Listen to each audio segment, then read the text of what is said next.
Ito po ay push start engine. Turn on natin yan. Yan ang kagandahan yan. Kuhanin natin itong ating rod. Tapos i-turn on na natin itong ating welding machine. Lagay muna natin siya sa mga 75 amperes, no? Kasi itong ating welding rod is 2.5 millimeters, 70 to 100 amperes yung dapat dito para mapagana natin ito, no? Mapaputok natin. So since okay na, tingnan natin kung gagana. Uy, pumuputok. Tingnan natin, ha? Dire-diretsahin natin. Okay. Gumagana siya, mga kaibigan. Ayos na ayos. Pumuputok yung ating welding rod. Napapagana niya, no, sa 92 amperes to, mga kaibigan. Taas natin ngayon sa mga 111 amperes. Tingnan natin kung gagana pa rin siya. Wow! Gumagana yung welding machine natin. Gumagana yung ating generator. So kung walang kuryente sa inyo, saktong-sakto to. So kapag gagamit kayo ng welding machine at saka yung generator na to, mga kaibigan, hindi nyo siya pwedeng sabayan ng ibang load. Kung welding machine lang yung gagamitin mo, welding machine lang at saka yung generator. Pero ito, subukan naman natin gamitin yung generator natin na sabay-sabay, gamit itong electric fan, yung ilaw na to at saka itong pressure washer na to. So ito, kinonekta ko siya sa automatic transfer switch. Ayan, turn on natin to. Hintayin na lang natin na mag-turn on yung ating generator.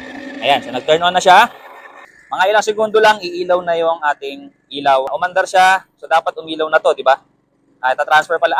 Kasi ito nga palang natin, nakakonekta mismo directly dito, mga kaibigan, ano. Ayan.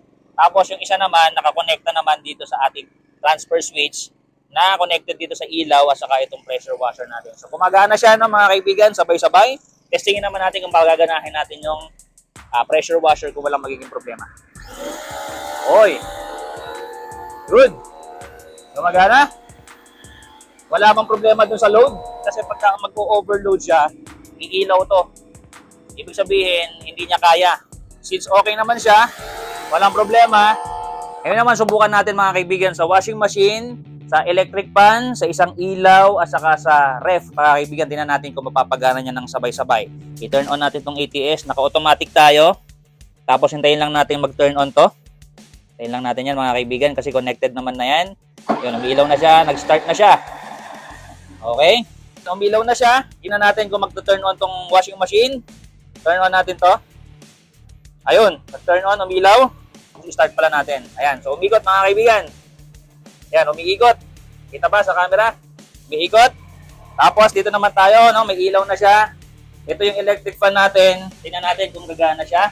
Itong cord natin, connected pa rin syempre sa ating generator. So, connectan natin to rito. Tingnan natin kung gagana. Okay, umikot. At ref, hugutin natin. So, ito pakita ko muna sa inyo na gumagana siya, ha. Ayan, may ilaw. Ayan, may ilaw, ha. May ilaw siya. Uhugutin ko. Nawala yung ilaw. Okay. Tapos, saksak natin dito. Umilaw. So, ibig sabihin, gumagana siya. Sabay-sabay, ref, electric fan, yung ilaw, yung washing machine. Ayan, gumagana. Ayan, oh. So, kumukuha siya ng tubig doon. Tingnan mo nga kung overload yung ating generator. Wala siyang overload, mga kaibigan. So, kayang-kaya niya sabay-sabay. Doon sa video natin ng Pilking na 2,300 ay kinaya, mga kaibigan, yung 1 horsepower na aircon. Much more dito dahil 4,200 watts nga ito. Sigurado pwede nyong sabayan yan ng electric fan, ng TV, aircon. Pagkatapos natin makita kung ano yung pinapagana nito, mga kaibigan, i-assemble naman natin para ito na rin yung pinaka-step by step natin. Sundan nyo na lang. So ano nga ba yung makikita natin dito sa box, mga kaibigan? So siyempre, meron tayo ditong embudo, male plug, meron na rin tayong pantanggal ng spark plug. At syempre, meron din tayong manual. Meron na tayo ditong kasama na rin na ATS or yung automatic transfer switch. Kasama na rin itong cable na to, mga kaibigan, na i-connecta natin dito sa ATS papunta dito sa generator. Kasama na rin po itong, syempre, itong susi na to. Itong nakikita nyo na to, na mga wires, hindi po ito kasama, mga kaibigan. Pre-provide ko lang to for illustration purposes para makita nyo kung paano siya gumagana at saka kung paano rin nga siya ina-assemble. Buksan muna natin tong loob ng ATS natin. Pakita ko sa inyo kung ano yung makikita rito, no? So may susi tayo dito. Meron dong utility power. Tapos meron dong load. At yung connection naman ng generator. Ayan, so yung utility power, ito siya, no? Supposed to be, ito dapat po pwede nyo i-connecta directly sa inyong mga breakers, mga kaibigan. So ito directly sa provider nyo ng kuryente. For the meantime, ito nilagay ko is male plug muna. So i-connecta natin directly sa kuryente natin. Yung load naman, mga kaibigan, ito yung illustration yan. Papunta na doon sa mga outlets natin. So dito na isasaksak yung electric fan, aircon, or kung ano man yung gusto nyong paandarin. Ito namang isang connection papunta sa generator. Ito naman yung kanyang illustration ng connections, i-connecta natin dito. So, ang ilalagay natin dito, ito mga kaibigan. So ito nga yung kasama na to, na male plug. Tinalupan ko na yung pinakadulo nito. Tapos kuhanin natin yung male plug natin. Paluwagan lang natin tong dalawa na to. Huwag nyo tatanggalin totally. Paluluwagan nyo lang yan. Tapos ito, tatanggalin nyo na ng tuloy-tuloy ito. Okay. So once na natanggal na yan, mga kaibigan, kuhanin nyo siyang ganyan. Yung sinasabi ko sa inyo dito sa loob, yan, dapat hindi siya totally matanggal, ha? Paluluwagan nyo lang kasi isusuot nyo to rito. Pasok. Okay, tapos pasigipan nyo ng konti. Konti lang muna para ma-adjust pa natin mamaya. Itong dalawa na to, i-connecta nyo dito sa dalawa na to, mga kaibigan, ha? Yan. Hindi dito, ha. Walang connection to. Paluluwagan natin yung tornilyo na to sa gilid. Yan. Para maipasok natin yung wires. Yung isa muna. Yan. Pasigipan natin. Siguraduhin nyo lang masigip. Pangalawa. Pasigipan natin. Ayan. So, dapat hindi siya kakawala. I-adjust natin ganon. Merong guide dyan, mga kaibigan. Dito, ayun. Pasok lang natin ganon. Yan. Tapos, pasigipan uli natin. Okay. So, pagka masigip na, ganyan yung itsura niya, mga kaibigan. Itong ETS na to, pwede nyong isabit yan sa dingding ninyo. Ayan, meron nang sabitan dito. Bibili na lang kayo ng tornilyo, mga kaibigan. Itornilyo nyo dun sa malapit sa breaker ninyo. As much as possible, yung medyo makapal ng wire para safe tayo. Huwag nyo kakalimutan, lalagyan nyo to, mga kaibigan, ng langis. Dito lang siya bubuksan. Yan, may cover siya dito. Yung lalagyanan ng langis, eto mga kaibigan. So ngayon, nilagyan ko na siya ng langis, ha. Nasa manual naman po yan kung gaano karami yan, yung langis na to, pero nasa 0.4 liters lang. May battery to, pagdating sa inyo, possible na hindi nakadugtong to. Yan, nakatanggal yan, mga kaibigan. May battery yan. So, i-connecta nyo lang siyang ganyan. Okay? Lagyan nyo syempre ng unleaded na gasoline. So, lagyan nyo lang dyan unleaded na gasoline. Tapos, syempre, ibalik nyo lang uli ito. So, once okay na lahat. Meron ditong recoil start na ito. Ayan, dito. Kapag bago, syempre, pabababain lang muna natin yung gasolina sa kanya. Tapos, hindi naman kayo malilito. May instruction dito, mga kaibigan, kung paano siya i-turn on. Sabi dito, i-turn on muna daw natin. So, naka-turn on na siya, no? Pagdating sa inyo, naka-turn off yan. I-turn on mong ganyan. Tapos, ang sabi dito, i-on din daw ito. Yan. So, yan. Naka-turn off din yan pagkadating sa inyo. Ito, turn on nyo lang siyang ganyan.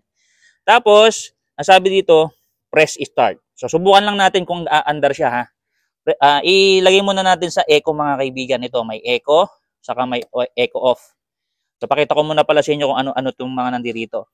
So, ito AC. Dito nalalabas syempre yung 220 volts. Display niya, mga kaibigan, makikita nyo kung ilang oras na siyang nagagamit, yung voltahe nilalabas, at saka yung frequency niya, mga kaibigan.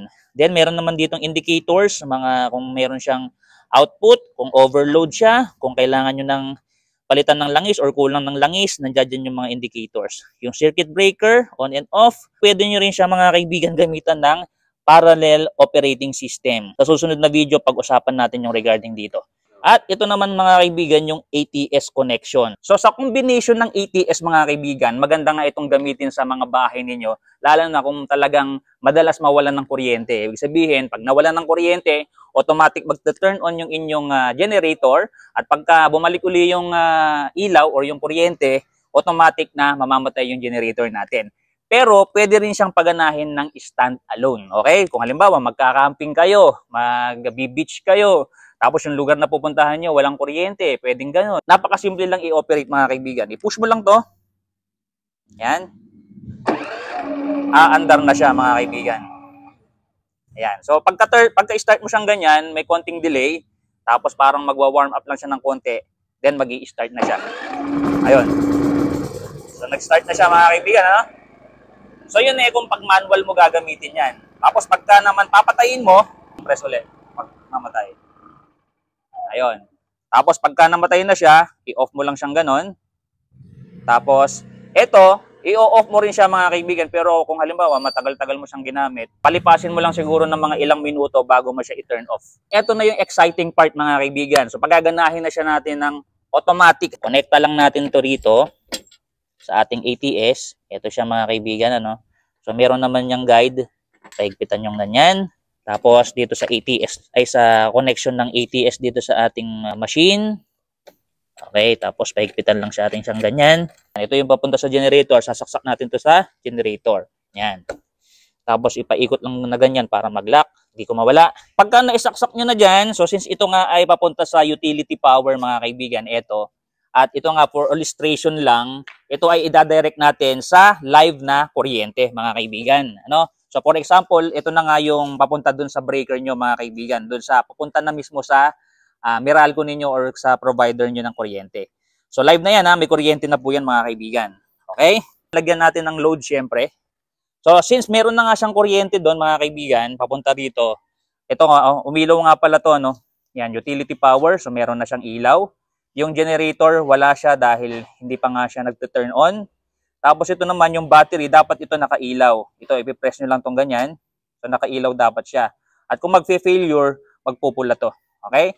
Tapos yung load nga, ito na yung pagsasaksakan nyo ng ilaw. Ayan. So iilaw talaga to mga kaibigan kasi wala naman tayong power switch dyan. Ano? Kumbaga direct, ayan. Turn on na natin to.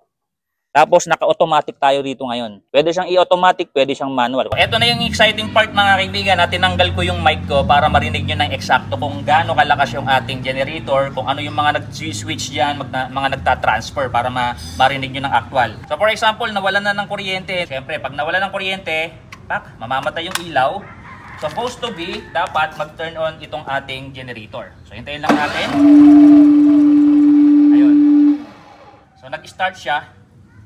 Tapos mga ilang segundo lang, dapat mag-start na yung generator natin. Hintayin lang natin.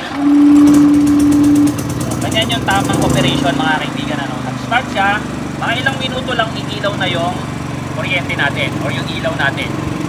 Hintayin lang natin, mga sandali lang. Ayan. Automatic, ita-transfer ng generator natin yung kuryente dito sa ating mga load. Ayan ha. So umilaw siya no mga kaibigan. So ibig sabihin may kuryente na dyan na dumadaloy. Once na nagkaroon uli ng kuryente, for example nga, nakakonect na kayo no, directly sa inyong breaker. So tingnan nyo mabuti ha. Halimbawa, nagkakuryente na. Natutulog kayo for example no. Halimbawa, generator, aircon yan. Ilang segundo lang, hintayin lang natin, mamamatay yung aircon, yung generator natin. Pero, yung ilaw natin mga kaibigan, hindi namatay. Kung aircon yan, dire-diretso pa rin yan mga kaibigan. So, split seconds, nag-transfer siya, hindi halata na bumalik na yung kuryente. So, mamamatay lang yung ano natin, yung load natin or yung ilaw natin pagka nawalan ng kuryente. Ibig sabihin, malalaman mo na talagang nawalan ng kuryente. Pero pag babalik na yung kuryente, malalaman mo na lang kasi patay na yung generator mo. So subukan uli natin ha, na mawala uli yung yung ilaw. Nawala ng ilaw. Ha! Yan. Mga ilang segundo, lapit mo para marinig nila talaga ng actual yung tunog. Ayan, maghintay lang ng mga ilang segundo mga kaibigan kasi magta-transfer na yan ano. Na-transfer yung power niya dito sa ating auto switch. Ilaw yan maya-maya.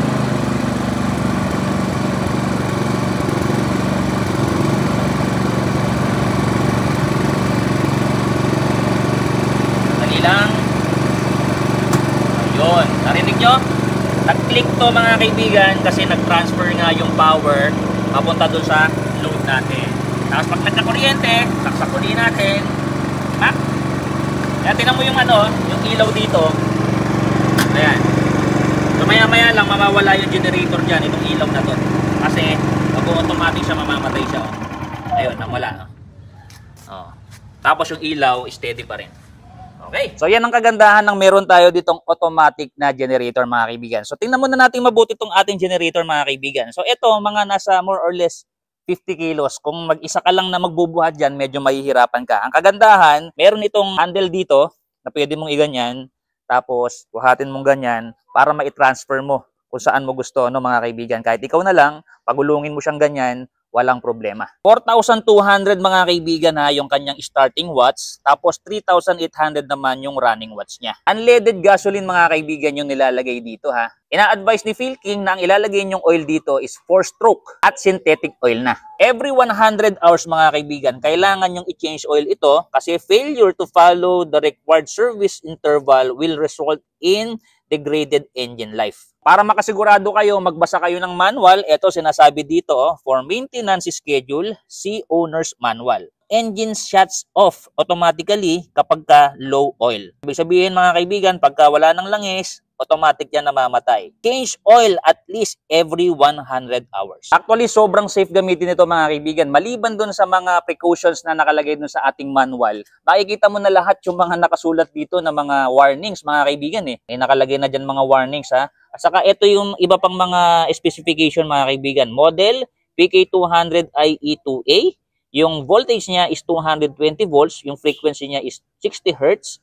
Yung rated output niya is 3,800 watts at saka yung maximum output niya is 4,200 watts. Single phase siya, yung RPM niya is 3,800 nga, AC amps intense 17.3, maximum ambient temperature is 104 degree Fahrenheit. Inverter po ito na generator, less than 5% THD, total harmonic distortion. Kung nagandahan kayo dito sa ating inverter na generator at interested kayo, 55,500 lang to mga kaibigan. LBC lang po yung courier natin. Depende sa location nyo yung shipping fee mga kaibigan. Basta mag-usap lang tayo. Subukan uli natin sa ibang mga gadgets to mga kaibigan. Sa susunod na video, huwag nyong kalimutang mag-follow dito sa ating Facebook page para ma-update kayo kung meron tayong bagong upload or mag-subscribe sa ating YouTube channel kung dito kayo nanonood. So hanggang sa muli mga kaibigan, see you on my next testing.